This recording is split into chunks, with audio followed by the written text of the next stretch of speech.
और अभी आपको अहम खबर देते चले, मुल्क में बिजली का बहरान शिद्दत इख्तियार कर गया, जिसके बायस शहरों में लोड शेडिंग का दौरानिया कई घंटों तक जा पहुंचा। आपको बताएं, तरबेला डैम में मिट्टी आ जाने से बिजली की पैदावार बंद हो गई, जिसकी वजह से मशीनरी को भी नुकसान पहुंचने का खदशा है।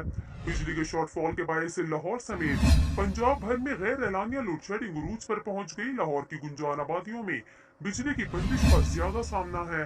आपको बताएं, इस हवाले से लेस्को हुकाम का कहना है कि बिजली की तलब 5000 मेगावाट से तजावुज कर गई, जबकि बिजली की सप्लाई 4000 मेगावाट के करीब है। दूसरी जानिब कराची, इस्लामाबाद और पिशावर में भी बदतरीन लोड शेडिंग का सिलसिला जारी है। पिशावर के नवाही इलाकों में बिजली की बंदिश का दौरानिया 18 घंटे तक पहुंच गया।